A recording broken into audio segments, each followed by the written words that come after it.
remember those people who seem to know what is it that they want to do in their life, what is the career path that they want to choose, what is it that they want to become. Maybe joining the armed forces, becoming an IT professional, or becoming an engineer, or just doing their own startup one day, getting into finance. So there are people who are very clear what is it that they want to do with their lives. While your career path may not be very clear, but it does not mean that you cannot find a career which will bring you satisfaction, a sense of achievement, a sense of meaning in your life. But finding your life's work takes a lot of time. It requires patience, it requires building relationships, mentors, being self-aware of who you are and what you want to do, and also be willing to take a little bit of risk in your life. Let's be honest here. Not everyone has the luxury of following their passion as a work project and making it into their career. There are people like you and me who may not be able to pick up a passion project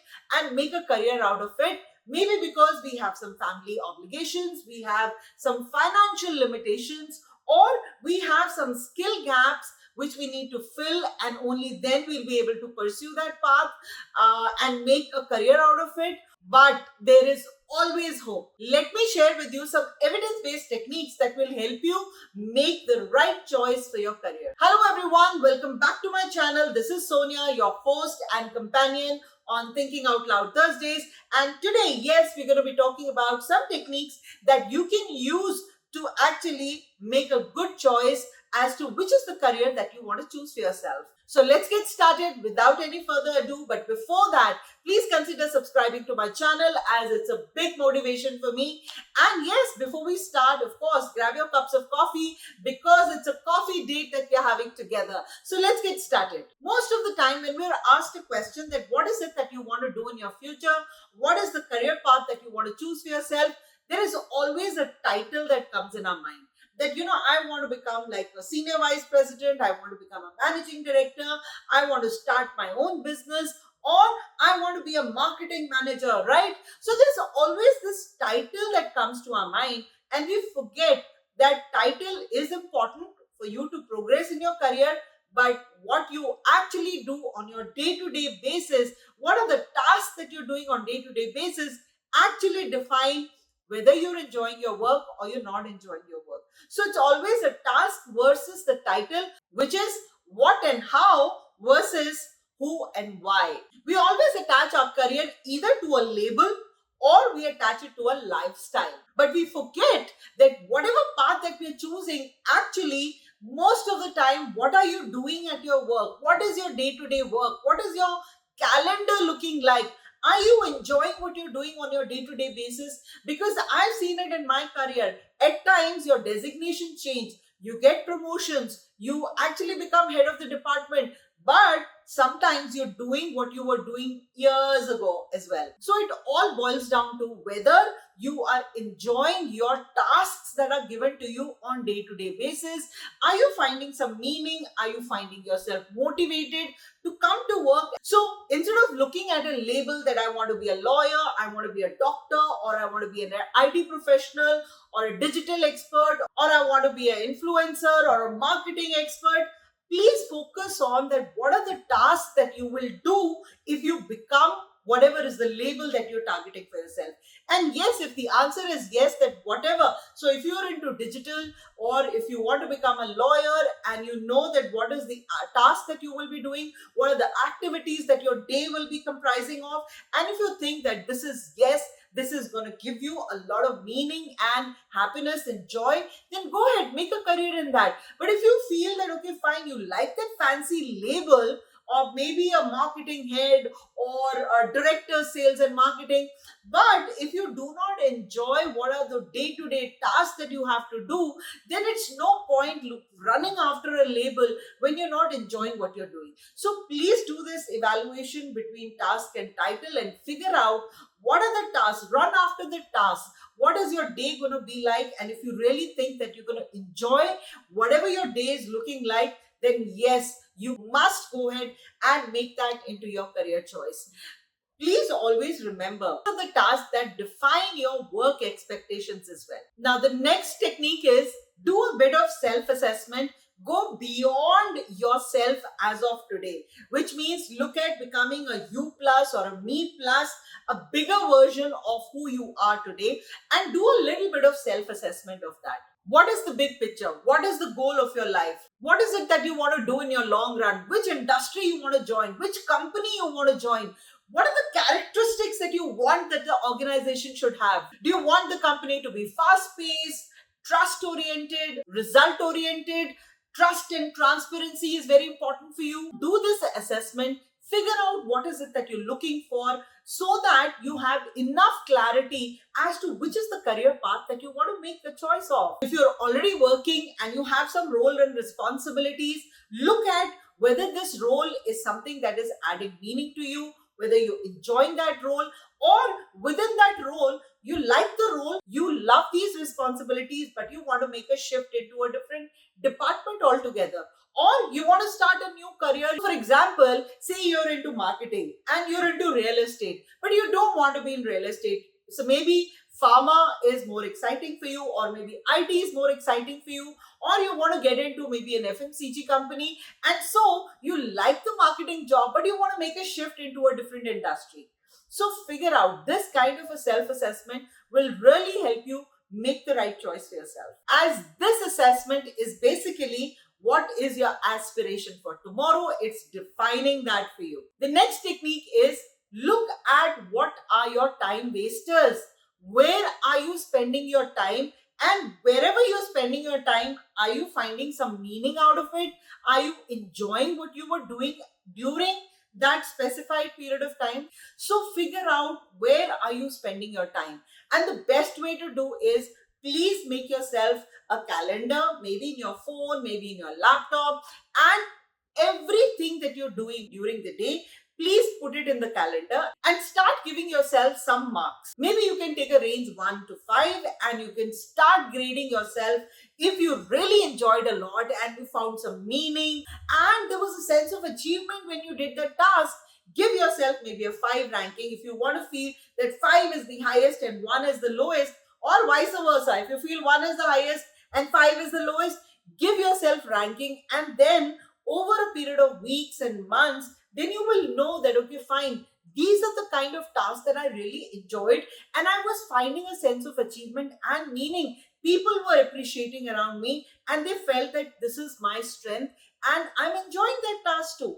So please make a calendar for yourself. Put everything that you're doing during the day in that calendar. Even if you are watching YouTube, please put yourself how much time did you spend on just going through the reels. You will realize the time that you're wasting in very unproductive activities. So please go ahead, try this technique. I'm sure it will be very much helpful for you, as it will help you track and analyze. For example, you attended some long meetings during the week and you attended some brainstorming sessions and some productive meetings that you had where you were solving a lot of problems. So look at whether you found those long meetings more enjoyable and you found a meaning out of it, or you thought you enjoy those brainstorming sessions and you love the fact that you're able to contribute and figure out solutions, or you are part of problem solving. This will also work as a happy index for you. Which aspects of your work is actually making you feel a little fulfilled? Whether you're happier in a role or you're getting that work-life balance that you're looking for. So try out this technique. And the last one that I want to share with you is keep some time off for yourself, maybe following your passions, following your hobbies. If you want to upskill yourself, maybe you indulge yourself in doing some online learning, attending some webinars. And I'm sure every one of you will say, Sonia, we don't have the time. We have to go to work. By the time we come back from work, we're so tired. And then we have to give time to our family. Our friends are there. So I'm sure you must be feeling a little stressed out. Let me then ask you a question. Is it so difficult to take out 15 minutes in a day? Only 15 minutes in a day. And I'm sure all of you will agree 15 minutes is not too much to ask. And you can utilize these 15 minutes. And if you add, it actually becomes almost like close to 100 minutes in a week that you're dedicating in pursuing maybe whatever that you love in terms of your passion, which is aligned to your future goal, or you bridging the skill gap that you have. You're picking up some skills training. You are attending some online webinars. You are speaking to your mentors. You're speaking to your seniors and colleagues and taking some guidance from them. So I'm sure you can take out these 15 minutes and try this. This technique will really work, because saying 30 minutes is like, it becomes like a block in our mind that I can't take out half an hour. I'm not asking you to take out half an hour, but I'm sure 15 minutes everyone can take out.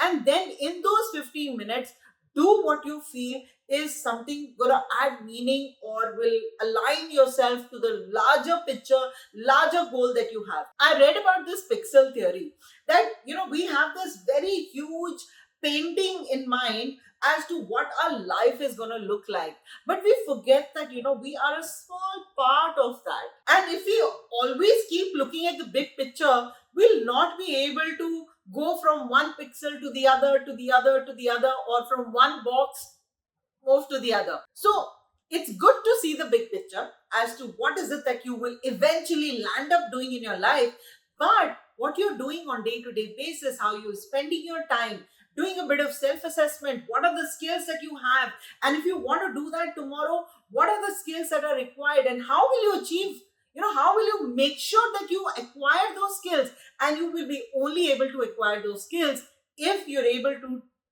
do a little bit of adjustment of your time. Take out 13 minutes, 15 minutes, max 15 minutes take out, and you will see the difference. And before we end this show, I just want to say, be very okay with U-turns in your life. Be very okay to put things in a reverse gear, looking at the larger picture, looking at how things are right now, and then moving maybe forward, maybe changing into a different direction, or maybe taking a U-turn. Life is filled with surprises, but you should be okay in making these adjustments. Maybe what choice you made a couple of years back is not the choice that you want to make today. Maybe you want to just change your choice. I have done that in my life so many times. I've changed industries. I never realized that after doing hotel management, I would land up working in a real estate company, or I would land up working in a NBFC. Shifted industries, right from hospitality, aviation, real estate, NBFCs. So wherever I felt that this is not aligning, this is not something that I'm enjoying, I've always shifted gears, and there is no harm. It's your career. Please make wise decisions, wise choices for yourself, and always be prepared to take U-turns or changing your directions. Keep nurturing your talents and your passions. Just remember, finding a career that you love takes time. It's an ongoing journey. And I'm sure you will stumble upon a path that gives you a sense of fulfillment and financial security. On that note, we come to the end of our episode. I really hope you found some value in this episode. And if you did, you know what to do. Like, comment, and of course, share my video with your friends and colleagues. But before you go, please consider subscribing if you've still not done so. And if there's anything else that you wish to ask me, my email is mentioned on the screen. You can either write to me or leave a comment, and I will be happy to address that for you. If there's any other topic that comes to your mind and you would like me to take it up in any of my forthcoming episodes, then happy to do so. Please leave a comment, or you could write to me. Have a fabulous day, everyone, and I'm going to see you next Thursday. Bye-bye.